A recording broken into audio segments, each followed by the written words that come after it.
ئێرە ئیدارەی سەربەخۆی سۆرانە، شارێکی ئارام و سەقامگیر. خەڵکەکەی مرۆڤ دۆستن و دوورن لە تاوانکاری. ئەو کاتانەش کە تاوانێک دەکرێت، خەڵکەکەی هاوکاری سەرەکی هێزەکانی ناوخۆن بۆ دۆزینەوە یان ئاشکراکردنی شوێن پەنجەی تاوانباران. شوێن پەنجە لە سەرەتا تا کۆتای لێکۆڵینەوە لەو ڕووداوە هەموو سەختی و ڕوبەڕووبوونەوەکان دەگێڕێتەوە. سەرەتای ئەو تاوانەش لە دوکانێکی جگەرە فرۆشتن دروست دەبێت. ڕۆژانە لەو بازاڕە بە قەبارێکی گەورە مامەڵە بەدراو دەکرێت لە کڕینی شتومەک تا دەگاتە بازرگانی زێڕ و دۆلار. ئەو جوم و جۆڵەوا دەکات باندێکی تاوانکار بێنە ناو ئەو خەڵکە و بڕێکی زۆر لە پارەی ساختە ساخ بکەنەوە. بۆ ساخکردنەوەی ئەو دراوە ساختەیە سەرەتا لە دوکان و عەرەبانەچیەکان دەست پێ دەکەن بە کڕینی کەلوپەل تا مای پارەی ئەسڵی بەدەست بهێنن.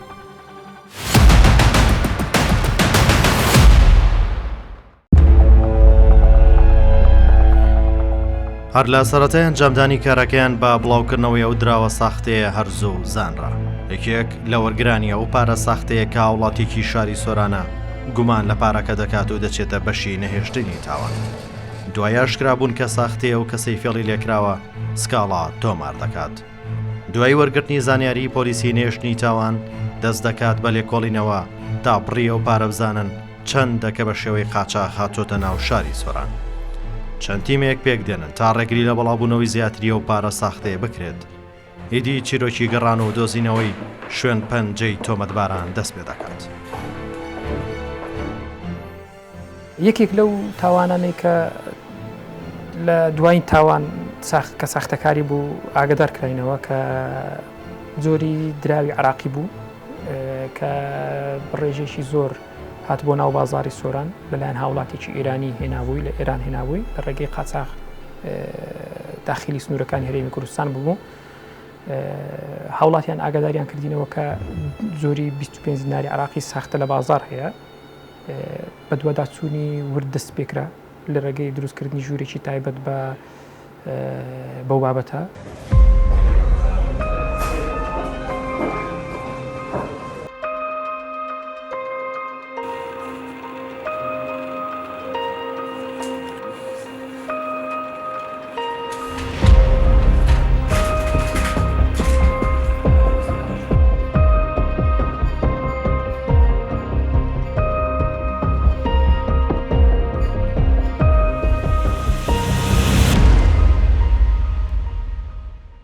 لێکۆڵینەوەکە کرایەوە دادوەری لێکۆڵینەوە لێ ئاگادار کراوە فەرمانی دەژیرکردن بۆ ئەو کەسانە دەرچوو کە ئەو پارە ساختەی ساخت کردەوە هێناوێتی.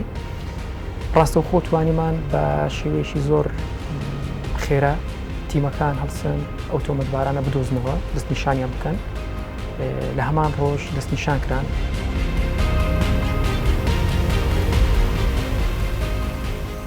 تیمەکان کۆ دەبنەوە و پلانی دەستگیرکردن و ئاشکراکردنی ئەو تۆمەتبارانە دادەنێت. سەرەتا دایانەوێت ئاسەواری ئەو کەسانە کار لەسەرکەن و لێکۆڵینەوە ئەنجام بدەن.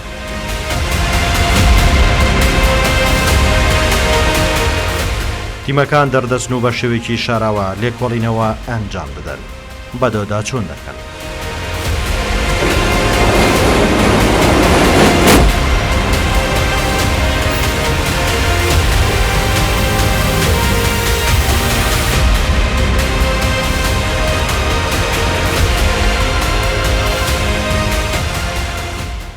ئەو هاوڵاتی ئێرانی کە هاتبوو پارە ساختەکەی پێبوو تەوان لێرە بە واستەی هاوڕێکی تری ئێرانی هەوڵی ساختکردنەوەی پارەکەی ئەدا لێرە لای ماڵی خزمەکانی ئەمایەوە بە شێوەیەکی قاچاق داخل ببوو پارەی ساغە کردەوە. دوو کەس بوون هەردووچیان دەستگیرکران لە ئێستادا هەردووچیان دەستگیرکراون و لێکۆڵینەوەشیان لەگەڵ بەردەوام. لە تەواوی شوێنی ئەنجامدانی تاوانەکە با ڕوبەرێکی بەرفراوان تیمەکان بڵاو دەبنەوە و چاودێری بازاڕ و کامێرەکانی چاودێری دەکەن. ئەو تیمانە تایبەتمەندی کارەکەیان وا دەخوازێ بەجلی مەدەنی ئەرکەکەیان ڕاپەڕێرن. تۆمەتبارەکان ئەوانە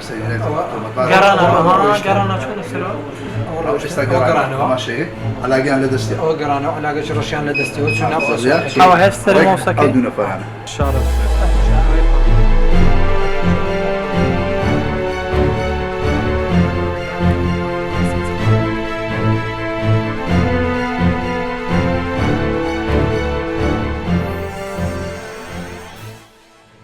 زۆربەی ئەو تۆمەتبارانێک کە دەستگیرەکرێن ئەو کەسانان کەوا هەڵخەڵەتاون زۆربیان زۆربەی هەرە زۆریشیان پەشیمانن لەو تاوانی ئەنجامیان داوە بەشێکیشیان نەزان بوون نیانزانیە کە ئەو ڕوبەڕووبوونەوە یاساییە یان بەرامبەر ئەکرێ ئەو کاردانەوەیان بەرامبەر ئەکرێ یاخود بە شێوەیەکی زۆر ئاسایی وەریان گرتووە ئەو پارە ساختەیان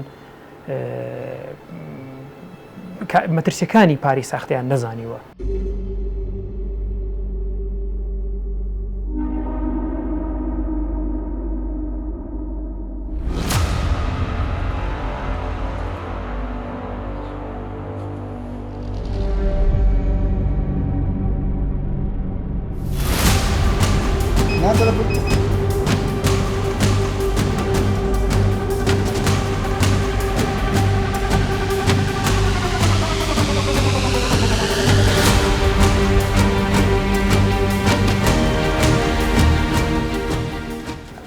داواکەین هەر کاتێک پارەی ساختە هەبوو لە لای هەر هاوڵاتیەک بە زووترین کات بەشی لیشتنی تاوان و یاخود هێزەکانی پۆلیس ئاگادار بکاتەوە پارەکە تەسلیمی هێزەکانی پۆلیس بکە و زانیاری پێویست و زانیاری ئەو زانیاری کە لایتی دەربارەی ئەو کەسێک کە پارەکەی لێوەرگرتووە یان ئەو تۆمەتبارێک کە پارەکەی ساختکاتەوە بدات بە هێزەکانی ناوخۆ بۆ ئەوی بتوانین بە زووترین کات دەستگیری بکەین و پارەکە دەست بەسەردا بگرین.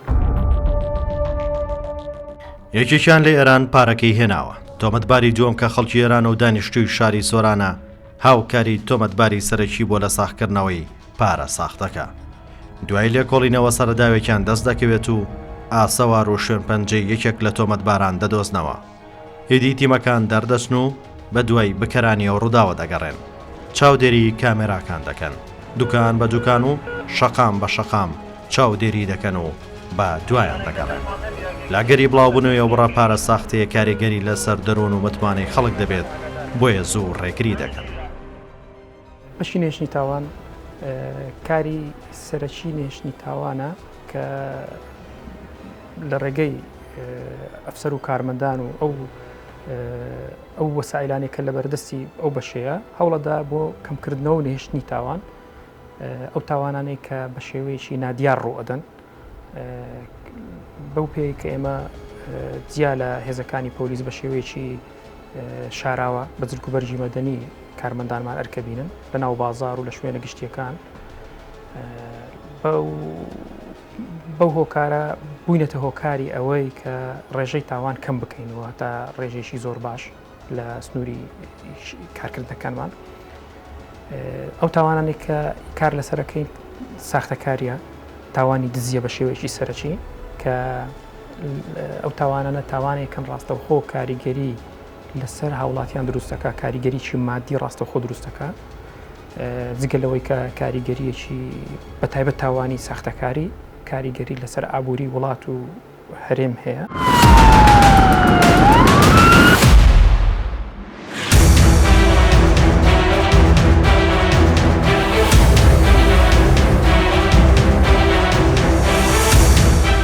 ئێرە بارەگەی سەرکی بەڕێوەبەرەتی پۆلیسی ئیداری سەربەخۆی سۆرانە فەرمان دەکرێت هێزەکان ئامادە بکرێن تا تۆمەتباران ڕانەکەن.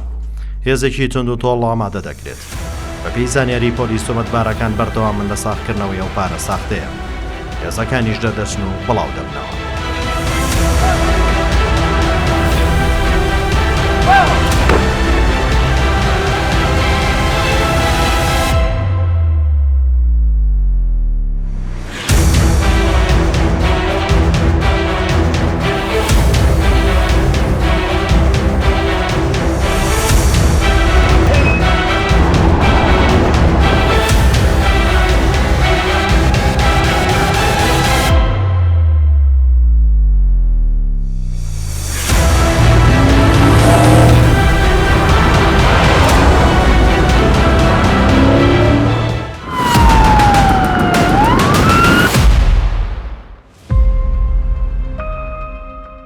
بەڕێوەبەری پۆلیسی دارەی سربەخۆی سۆران بۆ شوێن پەنجە دەڵێت هیچ کەس ناتوانێت تاوانەکەی داپۆشرێت بەڵکو بە سزا دەکات. ئێمە وەکو بەڕێوەبەراتی پۆلیسی سۆران بەردەوام لە ئامادەباشی داینا بە هەموو بەشەکانەوە بە هەر چوار قەزاوە بە بەڕێوەبەراتی پۆلیسی سۆران، بەڕێوەبەراتی پۆلیسی ڕواندز، بەڕێوەبەراتی پۆلیسی چۆمان، بەڕێوەبەراتی پۆلیسی مێرگە سۆر، ئێمە پۆلیسەکەمان لە ئامادەباشیدا بە شەو و ڕۆژ لە خزمەت خەڵکدا. ئێمە داوا لە هەوڵاتانی خۆشەویست دەکەین لە هەر ڕووداوێکی نەخوازرا و لە هەر ڕووداوێکی نایاسای ئاگداری مە بکەن و بۆ ژمارە تەلەفۆنانەی کە ئاگداری بڵاومان کردووە لەلایەن دەستگاکانی ڕاگەاندنی خۆمان پۆلیس کە 104 124 134 433 ئەمانە هەموو ژمارە تەلەفۆنەکانی پۆلیسی سۆرانن، پۆلیسی فریاکەوتن داوا لە خەڵکی خۆشەویستی سۆران دەکەنەوە ئاگداری ئێمە بکەنەوە بۆ ژمارە تەلەفۆنان بتوانین بە زووتر کات بە خزمەتیان بگەن.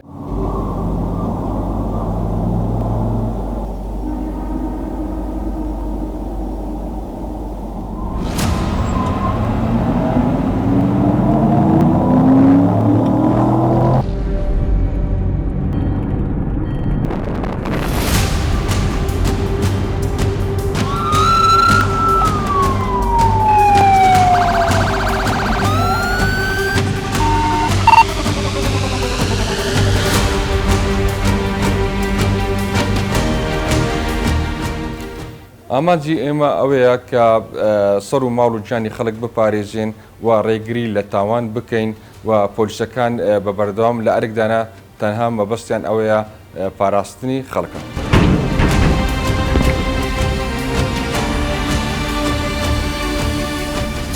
بەشێک لەو هێزانە بازگەی کاتی لەسەر جەم دەواازەکانی ئەو شارە جێگیر دەکەن.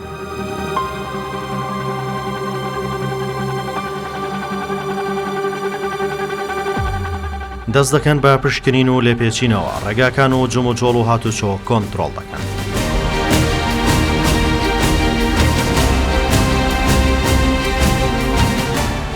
هەمانگی هێزەکانی ناوخۆ و ئاسایشوای کردووە تاوانبار زووتر بدۆزرێتەوە و بە ڕێژەیەکی باش ڕێگری لە تاوان بکرێت. بە پێی قسەی پۆلیسی نێشتنی تاوان زۆربەی ئەوانەی دراو ساختە دەکەن خەڵکی بیانین چونکە وابیر دەکەنەوە ناگیرێن و بۆ ماوەکی کاتی خازانج دەکەن و دەڕۆن نازانن دەستگیر دەکرێت.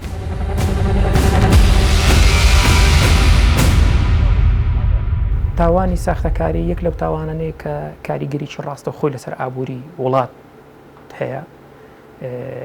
لە یاساکانی عراقیش زۆر گرنگی پێدراوە بە تاوانێکی مەترسیدار ئەژمارەکرێ. کاریگەری ڕاستە و خۆشی لەسەر هاوڵاتیان هەیە، لەسەر باری لەسەر گیرفانی هاوڵاتیان هەیە و دروستەکە. زۆر جار کاریگەریکی دەرونی خراپیش لەناو بازار و هاوڵاتیان دروستە بێ لەبەرەوەی زۆر جار زیاکردنەوەی پارەی ساختە و ڕاستەقینە قورسە. زۆر جار بە هۆکاری ئامێری تایبەت نەبێت زیاکردنەوەی زەحمەتە، بۆیە ئاڵۆزی خراپ لەناو بازار دروستەکە.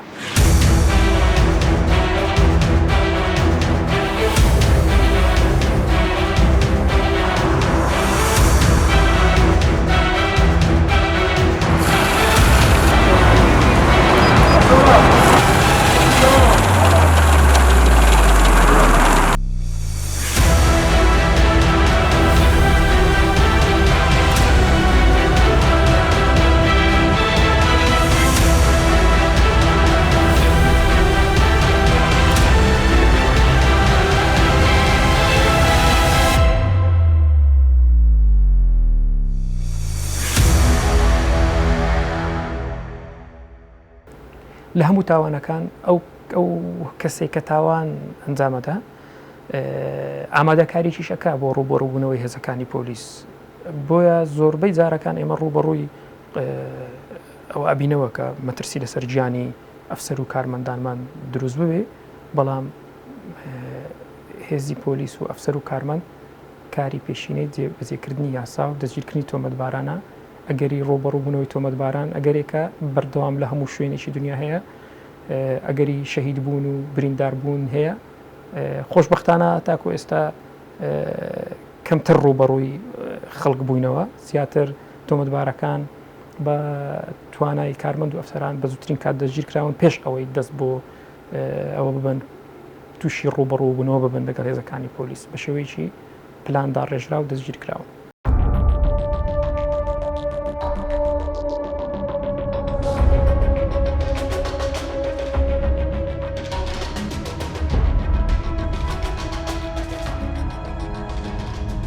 ڕۆژی دواتر لێوارێکی درەنگهێزەکانی پۆلیس و بە شێوەی نهێشتنی تاوان شوێن تۆمەتبارەکە دەکەون چاودێری دەکەن سەرەتا دەیانێت بزانن چەند کەس لەو دەوروبەرێتی و چەکیان لایە یاخود نا بۆیە بەوەردی چاودێری دەکەن. حشاردەوە هەموو تیمەکان ئاگادار بن ئەوە ئێمە لەژێر چاودێری ئەەکەین و ئێستا هەوڵەدەین بیگرین بەڵام یەکێکیان چاودێری بکەن بۆ ئەوی بزانین چ پێ یان چ پێ ئێمە تاابەتکەین بەس ئەو تومەتباران دەبێت زۆر تاکیدکەنەوەکە سیلاحەیە یان نە نوگەوێ ناو دوکانێکێدا یەکێت و چیتن بەس بێتە دەرێ دووچین ئینشەڵا تەماشەکەین ئەگەر سیلاح و پشتیوێ بوو خەبەرتە دەمێت باشە باشە گەورە بڕۆ دوای نیو کاتژمێر لە چاودێری تیمێکی نێشتنی تاوان بەسەر تۆمەتباردا دەدەن و دەستگیری دەکەن لەگەڵ دەستگیرکردنی تۆمەتباری یەکەم هێزەکانی پۆلیس زانیاری لێوەردەگرن و کەسی دووەم دەدۆزنەوە.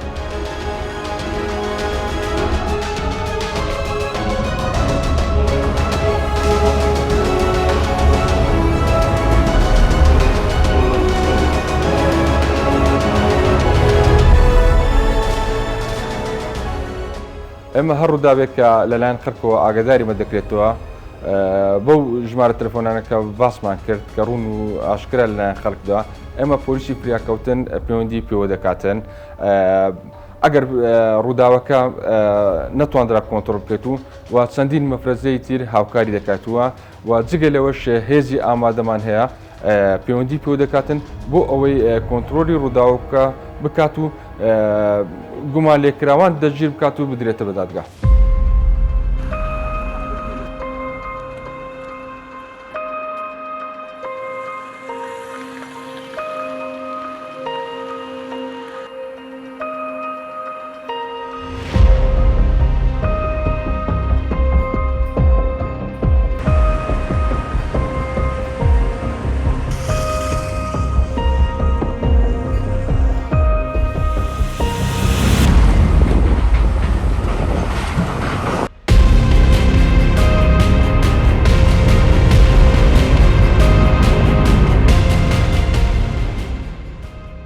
یەک لە تۆمەتبارەکانن کە دەستگیر کرد بڕی پارەکەی کە 4 ملیۆن و 900 هزار دیناری پێبوو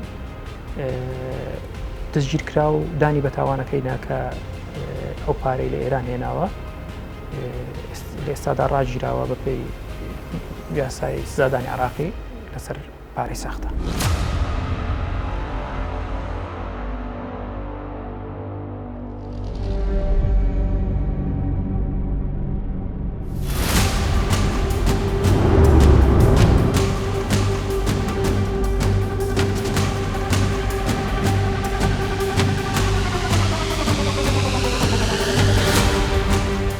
دەچنە شوێنی تۆمەتباری دووەم کە چاوەڕێی کەسی یەکەم دەکات و خەڵکی ئێرانە و دانیشتووی سنتەری شاری سۆرانە.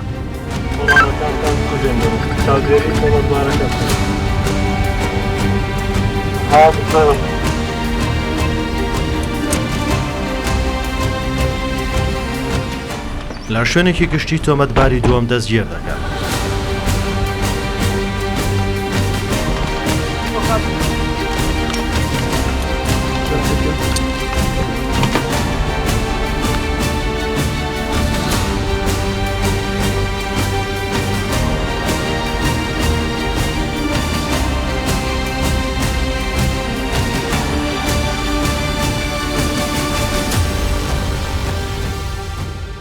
ئێمە هەمهەنجێکی تەواومان هەیە لەگەڵ دەستگاکانی تری شاری سۆران هێزی ئاسایش هێزی پێشمەرگە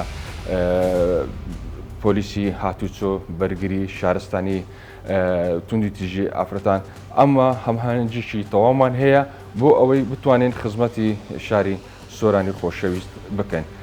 ئەمە لەلایەن وەزیری ناوخۆ بەڕێوەبەری پۆلیسی گشتی کە هاوکارمانن پێداویستەکانی ئێمەیان جێبەجێ کردووە جێگای دەستخۆشیە کە بتوانین بە جوانترین شێوە ئەرکی خۆمان جێبەجێ بکەین خزمەتی شاری سۆرانی خۆشەویست بکەین.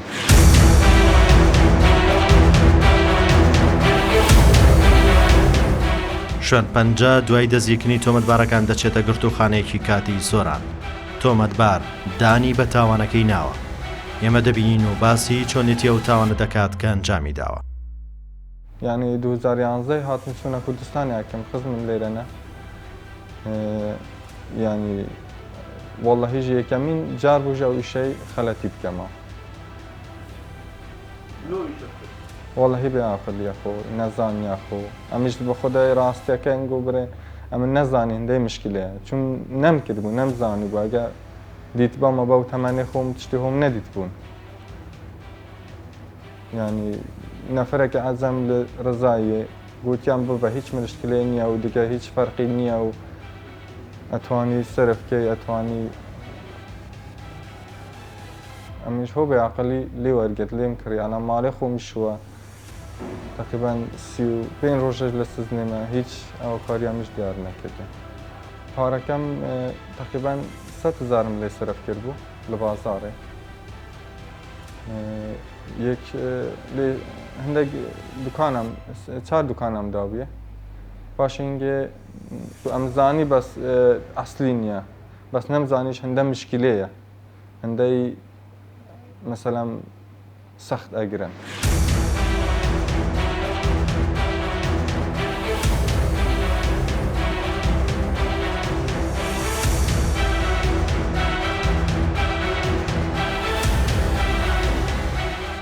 پارەم لە ئیرانی نابوو 5 ملیۆن بوو لە مەزی باش ماختە هاتم نەفرێکی لە ڕزایی عەجەم بوو لە این وەرگرت تقریبا 5 ملیۆن دینار بە 24 ملیۆنام کڕی بوو لە مەزی باش ماختە هاتم بۆ دیانە. دیانەژی تقریبا 3 ڕۆژە مامۆ ئەمینان دەستگیر کرد سەو پارە. کەسش دیگە ئەوشین ساڵەژی بێتاوانە دیگەمە بوو یعنی هیچ گونەحی تێدا نەبوو دەتوانم لێ سوندیش بخۆم بەس پارەکە لەکنەم بوو یێمم بوو کەسی عیلاقە پێ نەبوو. زۆربەی ئەوانەی کە لە لای ئێمە دەستگیر کراونە تاکو ئێستا زۆربیان پارەی ساختەیە لە جۆری دۆلار و پارەی بیانی یۆڕۆ و پارەی عراقیە زیاتر ئەو حاڵەتانە لای ئێمە کۆتۆمار کراوە پارەیە.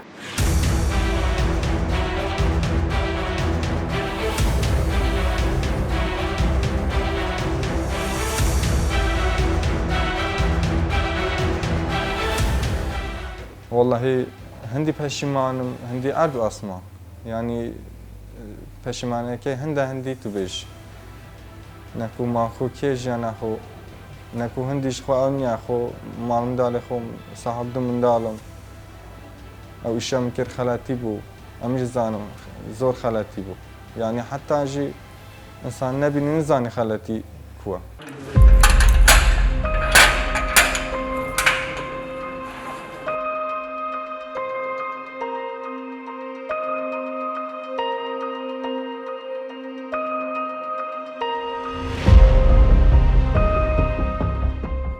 چەندین حاڵەتی ساختەکاریشمان هەبووە یەکێکی تریشیان کە دراوی ساختەی ئەمریکی بوو دوای ئەوەی کە 50 دلاری ئەمریکیمان دۆزیەوە لە ناو بازاری سۆران ساخت کرابەوە پێمان وا بوو کە ئەو 50 دلاریە دەبێ پارێکی زیاتر هەبێ بە دوودا چوونمان دەست پێ کرد بە هەمان شێوە توانرا تۆمەتبار دەستنیشان بکرێت بە دوودا چون کرا تۆمەتبار لە هەولێر هاتبوو بە هاوکاری بەشنێشنی تاوانی هەولێر و دەستگا تایبەتمەندەکان دەمارانی سەرەکیمان دەستگیر کرد بڕی 5,000 دلاری ئەمریکیمان دەست بە سەرداگرت.